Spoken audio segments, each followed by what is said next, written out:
one of those Renaissance individuals. He served in the military, in the Navy for quite some time. He eventually became a CISO, which is the Chief Information Security Officer. He also was very instrumental in a lot of the cybersecurity practice architecture that is around all over now. And he calls himself a cyber curmudgeon, right? And we just in conversation here, I mean, I've known him for about a decade, and found out there's a couple other things that he's delved into. So we're going to get to that. So Drew, hey, thanks for making the time for us today. Oh yeah, it's a pleasure, man. It's been a long time coming. You and I've talked about it for a long time, and it's always good to hang out with you, Maurice. Oh, it's a good time always, especially when Karch is over in the corner, man. He's the quiet ninja over there, man. I'm usually not accused of being quiet, but well, Drew, you gotta tell us a little bit about your journey. It's a unique one, because at the time that I met you, you had just come back from China. I remember here's this dude coming into the chapel with these fancy suits and all these other good things right there, and found out they were all custom made. And so I thought at first he was a fashion designer, but then came to find out I'm going to call it, for lack of a better word, a very eclectic background there. So why don't you give us a little bit about your story there? Oh my gosh, it's funny that you say that. It's yeah, man, I don't know where to start. It's been a fun life. It's just been a really fun life. I lived in Malaysia, and it was funny because I was going back and forth. When I met you, I just moved from Hobble Creek Canyon down to where you were. Now we're both in Idaho, which is really weird. But yeah, but I was going back and forth because I was serving in a branch leadership position, in a church leadership position in Malaysia. And then I was working as a Sunday school teacher in Cedar Hills, Utah. And I was going back and forth, and it was crazy time. Plus I was running, a cybersecurity consulting practice in Southeast Asia. So it was a weird time, but yeah, Maurice, it's been a really weird ride. It's from the start, and it's funny because the next book that I've got coming out next year, which is kind of a memoir, it's about, how this guy that, my wife and I are about the same age. We're 62, but she always says, well, Drew's in his 60s, but he's going on 14. Yeah, I could definitely. And it's true. It's so true.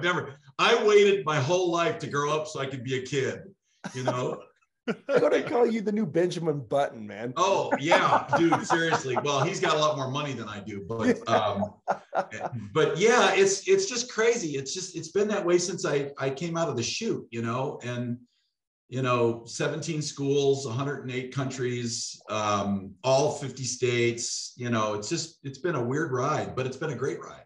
Oh, no doubt. Well, and one thing that really got me is when we were talking about your background, but I remember also you were talking about the military experience that you had there, and there was a lot of so-called grown up and realizations that you made during that time. Yeah. How did that influence everything? Yeah, that's really interesting. I've been in this field, I've been a writer since I was 14. The first thing I ever wrote was a testimony for a grand jury. I had witnessed a pretty bad situation when I was 14. Wow. And I had to write what I saw, and I thought this was a cool thing to do, and I've just been doing it ever since. And when I went in the military, which of course I was guaranteed to go. I mean, I'm an 8th generation veteran, so there was no way I wasn't going to go in the Navy. I mean, I had a Cracker Jack uniform when I was 2. So, my father was in the Navy. My uncle was a fleet commander in World War II. So, my brother Chuck was in the Navy. We were all Navy and Army people. Yeah, and it's one of those, I want to call it a Walter Mitty kind of a situation where you always find yourself observing really cool world events from the sidelines, but you're never directly in the event itself. And I like that kind of role because it allows me to capture the experience of that event objectively to some degree, and then be part of it, not vicariously, but indirectly. And that creates a really interesting pathway to follow. You know, you become, you're still an ordinary person, but you're experiencing extraordinary activities along the way. And that to me is the way, that's where you really learn, you know? Yeah. Yeah. And so I've been a forward observer. I've been an observer, you know, I was an observer in the Navy. I was a defense writer and photographer. And, you know, then I worked on films, but all of it has to do with the same thing. It has to do with evaluating the circumstances around you and making good decisions based on what you see, whether it's cybersecurity or information warfare or relationships, you know, it's the same kind of thing. So, and the military taught me that. Yeah. That's good stuff. Well, the evaluation, I would have never thought that you were a massive evaluator until I started seeing some of the things that you've accomplished. Because you're just kind of every time I met you, you're kind of what is it? Pretty casual kind of guy, intense when necessary, but casual. But I should have figured that you're evaluating so you can see the whole strategic view. Yeah, and then write about it. You know, I've kept a daily journal since I was 14 also. And in fact, I got a library back here with all my journals in it. But, you know, it's funny to go back and think about what you experience and what you get to see other people do, you know, and whether they're just absolutely directly in line of fire or a near miss kind of life experience. And yeah, it's just remarkable how life will do that for you, you know? Well, I have a question. I think it's interesting how you, and just from what Maurice has told me about you and what I've seen as I looked online and that type of thing, is you are the person to observe and be in the moment, it seems like. Mm-hmm. Mm-hmm. Yeah, I like that. Yeah, you like to be there, but yet you are also heavily involved in cybersecurity, which isn't as easy to be an observer and to be directly associated with. How did that happen? I mean, I could see you being like a frontline military correspondent, but yet here you are over here doing something that's incredibly hard to observe, incredibly hard to track and mitigate. How did that happen? Yeah, crazy. It actually happened in the service. I was during general quarters on so in the Navy, you have two roles. You have what's called your rate. Whether you're enlisted or an officer, it's the same thing. And you do something specific to that role. And then when you go into a combat situation, if you're on a ship, you shift into a different kind of role. You're either a gunfighter or a defender or something. In my role as Combat Information Center, I collected all the data from the whole ship when you were in a combat scenario, and then I rolled that up in code to the commanding officers, my counterpart on the bridge, and then they can make command decisions based on how to fight the ship. There's two things you do with a ship: you float it and you fight it, and the same people aren't doing the same thing, and so.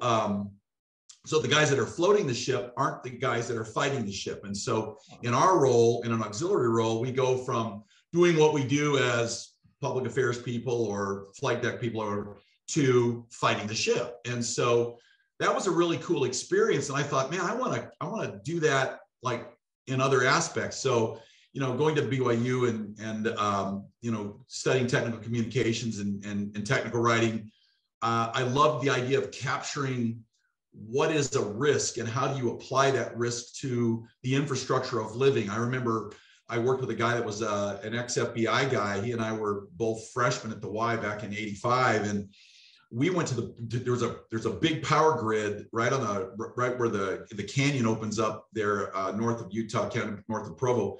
And we thought, what would happen if somebody were to come in here and hit this power grid? How would it affect the lives of people around us? And that just kind of morphed into something else. And so when I was lecturing in New Zealand some years ago, somebody came and asked me if I would be interested in running a team of developers who were working on a new tool called Intruder Alert, which was the first really host-based intrusion detection system in the industry.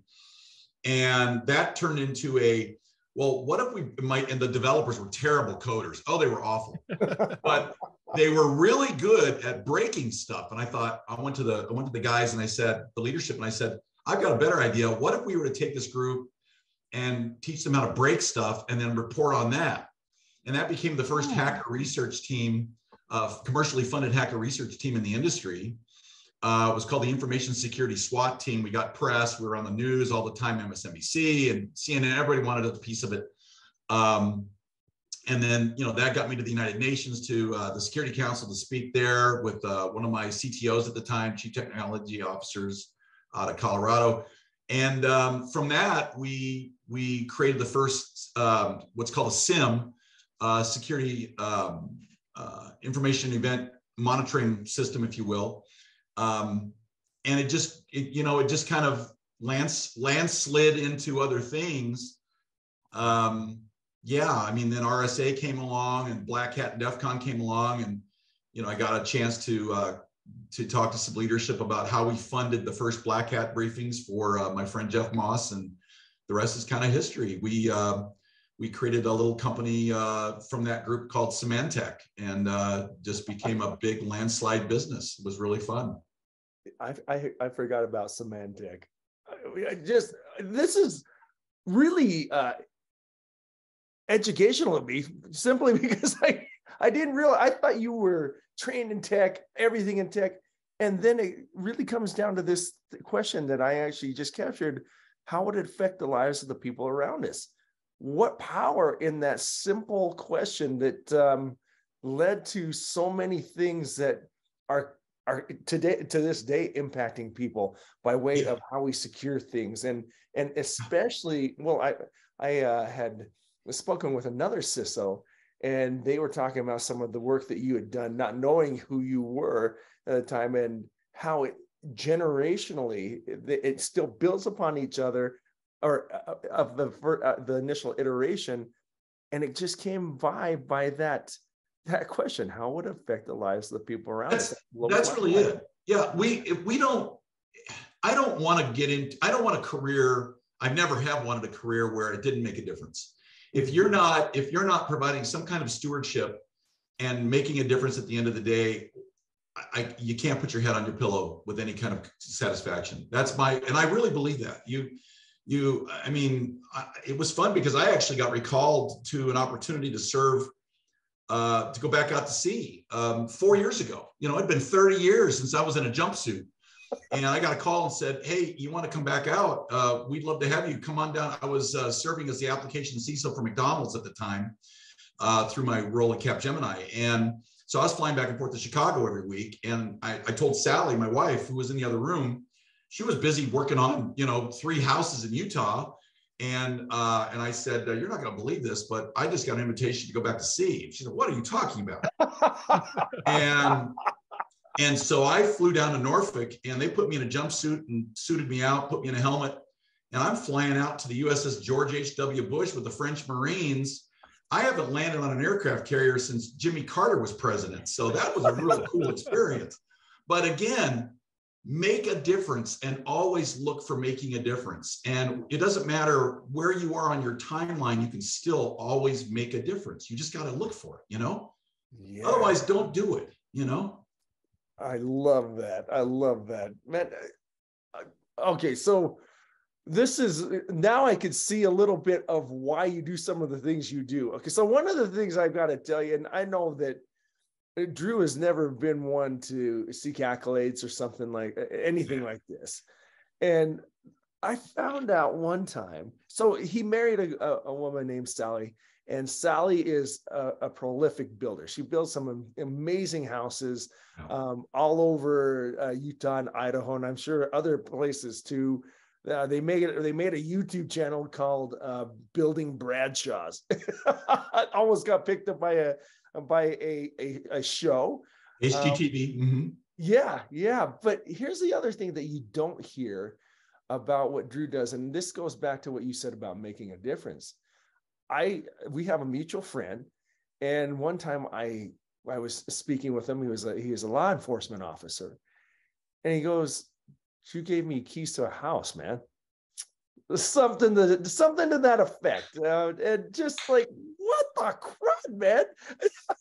this is so. And the thing is, Drew was still in the process of building a business, and it just goes to show the type of commitment he has to that question is, how do I make a difference?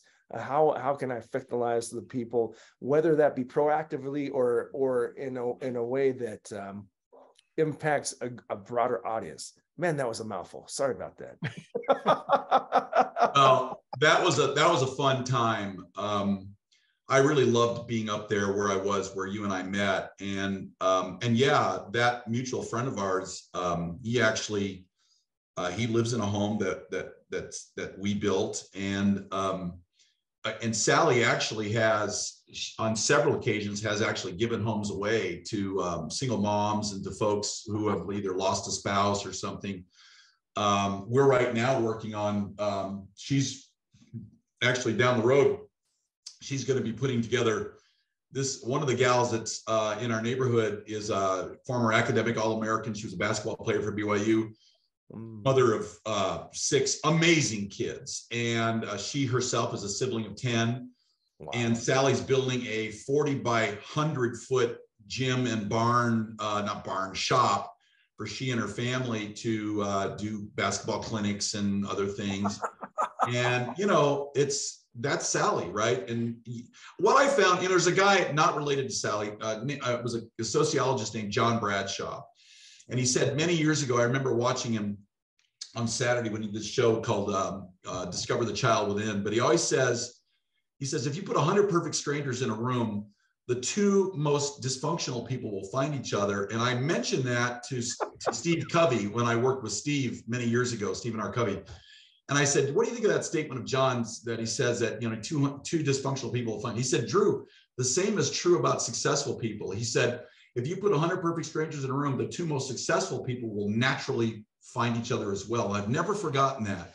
Like minds generally attract, even when you don't think they will. And, Sally and I come from different places. We're both alphas, but I like that she shares that common theme of let's make a difference, with the abilities that we've been given, whatever those might be. Mine are far more limited than what she does. But making a difference, otherwise, again, putting your head on your pillow every night and asking that question. And I know this sounds very cliche, but I really try to do this, not all the time. Have I done any good in the world today? You can actually put your head on the pillow and ask that question fairly, I think. And I think more people could do that if they try. I love it. Well, I think there's power in that simplicity as well, because so many times people get caught up in what they're doing, or, whether it's being critical of their coworkers or their neighbor or whatever it is. And I remember I was talking to someone recently, and my analysis is, are you moving the needle in a positive direction or a negative direction? It's one or the two. It is. And so it really becomes fairly, again, the power is in the simplicity. So when you're laying your bed at night and say, did I make a difference today? That's a pretty easy question to answer. It really is. It is. And again, you're not going to do that every day, right? You're not going to, you might outdrive the idiot on the highway or whatever, but nonetheless, if you can just touch somebody's life, even a little bit, case in point. And I spoke about this just a couple of weeks ago over the podium. The idea that, like, all my daughters live down in Utah. I have 5 girls down in Utah, but all of the families that are up here, they got little ones and everything. But I have, this is so cool to me. This is what I live, and I mean when I say this is what I live for. This is what I live for. And it just happened this week as well, but it happens almost on a weekly basis. Little girls in the neighborhood whose families I may or may not know, will knock on my door and they will just come up and say, we just want to come and say hello. How are you? Can we look at your artwork? I do paintings and drawings, whatever. Can we, I brought my friend along. I'd like for you to meet her. And if you can live a life that you're that the parents feel safe, and B, that the children feel safe, and that they will come up to your door when you're an old fart like me and say, we just wanted to say hello, give you a hug, turn around and get on their little bike and ride off. That is what living is about, as far as I'm concerned. And they're not even my kids. They're not even my grandkids. They're just kids in the neighborhood. That's what living is all about. That is what I live for right there. You know, what's cool too is I always tell people that I work with or work for me is you're creating a brand. Everybody has a brand. You know, if I mention Maurice right now, 3 things come to your mind immediately about Maurice's brand. I'll tell you what do you see as awesome. Maurice's brand? I'm dying to hear this. Oh, I'll tell you, energetic, relationship based, and what you see is what you get, and I love it. You know, I mean, there's no throwing smoke with Maurice. You know what I mean? What he puts up is what he believes, and there's no filter. My kind of guy. That's just because that's a New York thing. Yeah. Oh, really? I'm curious. You've known him for quite some time too. What would be your? Oh yeah, I appreciate that. 1, he's always happy. 2, when I think of Maurice, I think of a guy that really is somebody that tries to, make a positive impact with the people he's in a relationship with. And 3, I think of 9/11 because Maurice was downtown. I was at the Air Force Information Warfare Center in San Antonio tracking all this stuff, and he was right in the middle of it all. So he and I have spoken about that on many occasions, both in a classroom setting and as well as personally. So those are the 3 things I think of when I think of Maurice. That's awesome. Yeah. Well, my point was too, just the short time that I've talked to you, I can see your brand, and I can see the results of that brand. Just for the example that you gave, for parents, like you said, to trust that they can send their kids over to your house and they're going to get a positive experience and they're going to be 100% the best. That's huge. You know what? And you guard that with your life. Yes. You guard it with everything that you have. And these parents know there would be hell to pay if anything were to ever happen around any of those little munchkins that come around here. Yep. I mean, I've got 17-year-olds that will come hang out and watch movies with me because I have a 10-seat theater downstairs in the house. But the fact is that, when your house becomes the place where you're that guy, but you're not that guy, that's what you live for, man. That's what you live for. What's amazing is you brought up that analogy from Covey, how you put in either dysfunctional or you put in successful and find each other. And what's amazing is that everything that you folks had said somewhere or another about me just a second ago is exactly what I see in you folks. And it's amazing that you say that, because you also, in the process, this goes back to something Bernard Tony Jr. said, is while you are climbing, you're also lifting. Not that they're not, they're detracting from you, but you automatically begin to lift. And it's an amazing concept to see, because I've been around both of you at one time or another when people have come up and just said, "Oh my goodness, thank you for doing that." And last time we were at lunch together, Drew, you made everyone knew who you were. They knew, and it's not just because you were there all the time. It was not only I know your order, but it was the fact that they felt comfortable enough to come up to you and do that. And Gary, I've seen the same in you. I think it's more comic relief, to be honest with you. And people are seeking that, right? Yeah, they need a good laugh. They're going to come knock on my door, like, "Oh, Drew's here. Let's go see what he's got going on." So. It's funny that you mentioned the suit thing. That's a big deal for me, and it's funny because Sally we live in a neighborhood where there are 3 very respected general contractors. We're all in the same little neighborhood. And during the Parade of Homes, this house was a Parade of Homes one year. It was actually, she was Builder of the Year for this house. And when people walked through, as they still do, they always go into my dressing room, which is twice as big as Sally's. And we're like, no, this is the wife's place. No, this is the husband's side. And this is where his shoes go. And so I have girls still will come and say, Drew, can we come look at your closet? You know, so it's pathetic. But yeah, clothes are a big deal. I know that sounds dumb.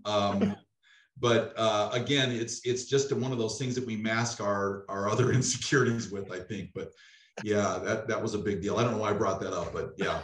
So. No, I love it though. I mean, it's you being you, and well, again, this is it's what makes you unique, and I knew this would be fun and talking about it. But you know, I got to go back to another thing that I completely spaced off about, and that is your writing has also impacted Hollywood in some form or another. I know that I had no idea until literally about 30 minutes ago that you had written for Touched by an Angel. And no, I didn't write. No, I was a stunt camera. I was a camera guy. You were Yeah. So a good friend of mine, Mike Schertl, who was director of photography for that show for all 8 seasons, lived in Springville. And I met Mike because I taught photography for Nikon, and I did photo workshops in Moab and Yellowstone. And Mike said, you're a photographer. I said, yeah. And he's, you ever do cinema? And I said, yeah, I worked on a movie called The Right Stuff, and I worked on a couple of other movies. And he said, hey, I need another camera guy on the set. Without ever checking, I mean, Martha Williamson, who ran that show, was like, you know, militant about her crew. Mike's like, hey, let's get Drew.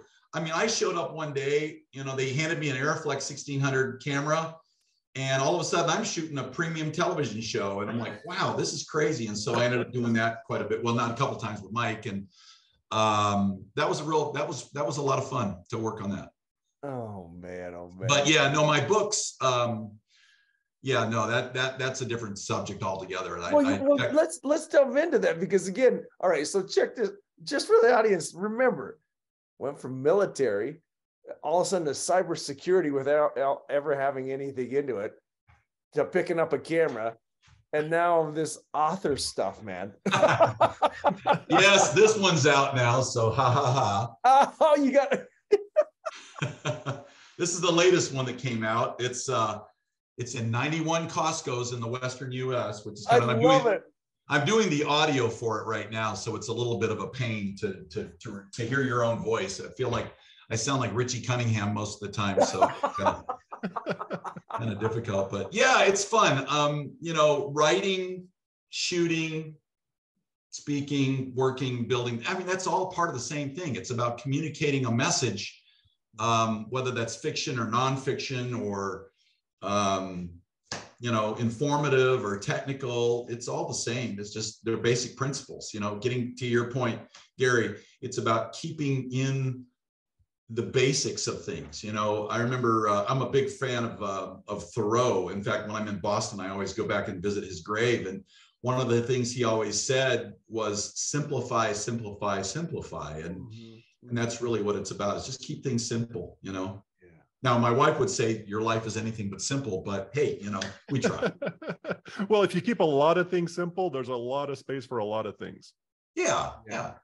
Maybe look at it that way. I like that. Good grief, Gary. That was pretty cool. I'm just making excuses for my life is all I'm doing. Well, Drew, I'm wondering, what is the next adventure for you? Thanks. Wow. So it's crazy. I'm working. I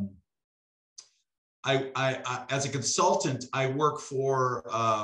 I've got a couple of operations that are you know, working in the background. I still work with Homeland Security on the Health and Human Services Board for cybersecurity. So that's always important. And I mentioned, you know, from a cyber perspective, we went through 6 ransomware attacks in about 4 months. And so that taught me a lot about that. So I'm doing a lot of work on ransomware prevention and speaking on those issues as well. I'm writing a book on practical cybersecurity for homeowners and just for families.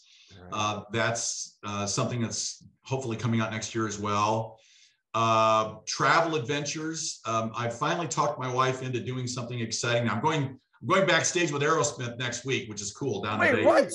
Wait, how'd you pull this off? Well, it's expensive. I've been running with those guys as a groupie since I was 14. And so, wow. It's kind of cool. And then my former PR manager lives next door to the bass player out on Martha's. And so that was cool. But Sally, my wife, bought me front row tickets for their show down in Vegas. And so I'm going to go see them one last time. And then we fly back, and then the next day we go head down to Miami to take a 2-week cruise of the Caribbean. So we're going to do that. And I told Sally, I said, honey, what I'd really like to do is a world cruise. And she said, well, how long is that? I said, 128 days. She said, you think I'm actually going to live with you on a boat for 6 months? I'm like, well, I did it. It was great, but she said, no, that's not going to happen. So I'm just going to take it as I can get it. So this little 2-week thing is my next big adventure, but yeah. So no, I love the story. I love how you've pivoted at different points in your life to do some amazing things, but also just being a writer to share that learning with everyone. And I love the fact that you're sharing in other platforms too, because I think there's a lot could be learned. And heck, you made Gary into a philosopher today. I mean, that's if anybody can do that, watch there out. we go. Gary, the gospel according to Gary. That's right. My middle name is Thoreau. That's it. That's right. Gary David Thoreau. There we go. I like Gary. Well, Drew, I have to thank you a ton for spending the time. I know that it's busy, but I wanted to make sure that we were able to capture everything before you go on the next adventures, because I know that's going to be a while. So yeah, it's going to be fun. Yeah. Well, it's good to visit with you guys. It's sweet of you to have this format. I love the format you guys do. So big fan. Well, and you need to come back and tell us about your adventures, please, because I'm sure you're going to be racking up some more stories that we all need. More Walter Mitty type of experiences, man. What we ought to do is talk in April. I was on the failed rescue mission into Tehran to rescue our hostages back in 1980, and we'll have to talk about that on another date. And I actually ran across one of the helicopter drivers for that deal. Oh, no way. And that was really quite a story. So we'll have to talk about that sometime. Yeah. All right, it's locked in. It's done.